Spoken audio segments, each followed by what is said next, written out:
Hi, my name is Rachel Feaster, and this is my cultural treasure box. I use Mardi Gras colors to represent me internally, but I also put it on the outside to make the box more creative. I use Mardi Gras colors, sparkles, and beads to represent Mardi Gras, and that represents where I'm from. I'm from Louisiana, and Mardi Gras is a festivity that is real big here.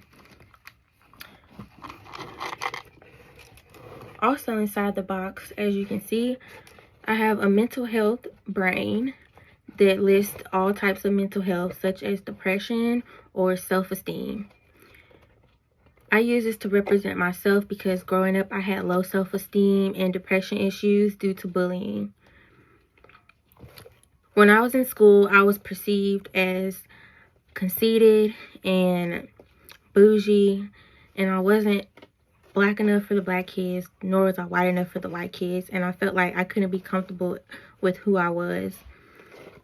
I also have a representation that has rich on one side, poor on the other, and middle class. I represent myself as middle class.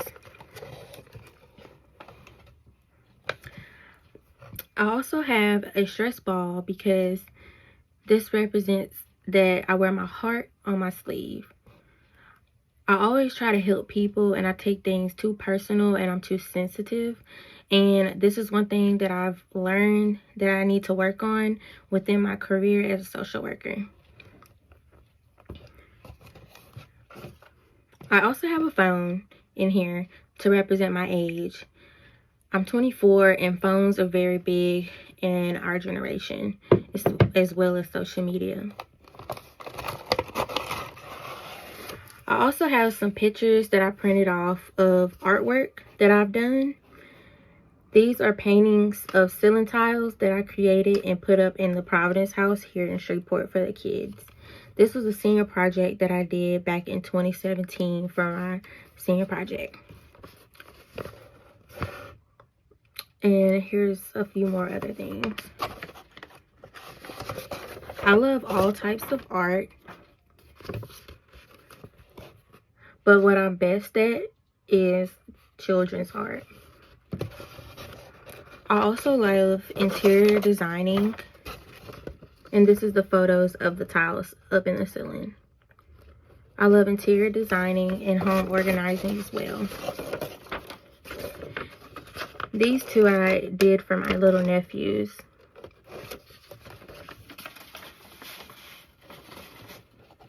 And lastly, inside I have a cross. This was something that my dad gave me when I was about 8 years old. It was a part of his necklace that had broken, and I've kept it ever since. So there is an image of Jesus in the middle. So I use this to represent the relationship I have with my father as well as my religion. Me and my father are very close. I grew up as a daddy's girl, and I also grew up in a religious household.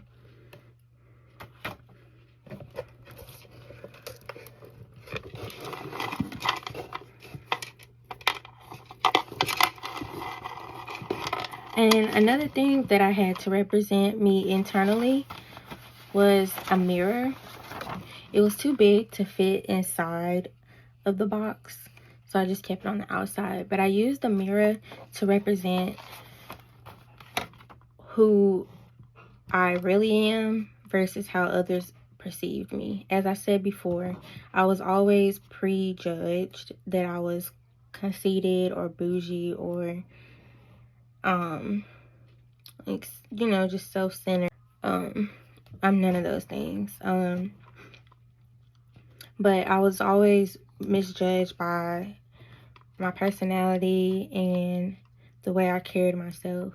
And there were instances where I was always bullied just because of the way I talked or the way I looked. On the outside, I have these sweethearts to represent how sweet of a person that I am. And a lot of people always tell me how sweet I am on the outside. And I have this reserved sign and the shy emoji to represent my personality. And I also have Bubbles and the Powerpuff Girl, whose name is Bubbles, to represent my bubbly personality. Here is a symbol of a pink symbol that represents gender, and it represents a female gender. And then last but not least, I have a racism image that has all the shades of brown. I use this because it represents who I am and my nationality. And it also represents what people see me as, but who I actually am. On the outside, people just see me as an African American woman, but I'm actually more than just African American. My grandparents are Creole, white, and Indian. So I'm prejudged on just by the way I look and my appearance. And because lighter was always seen portrayed as better, I used to be insecure about the color of my skin, and I would be bullied or told I wasn't as pretty because I wasn't very light skinned. And then also on here it says that it's not a skin issue, it's a sin issue. That is because racism and colorism isn't something that is just international. It's also within our own race. And I actually experienced racism when I was a little girl. I was in elementary school, and there were kids that told me, oh, they can't be my friend or they can't talk to me because of my nationality. And it was one instance where I had a friend at daycare, and she introduced me to her mother, and the next day she told me that we couldn't be friends anymore because of the color of my skin. So that's a little bit about me. I go more in depth in my paper, but this was a great assignment. It was fun, and I love doing creative activities.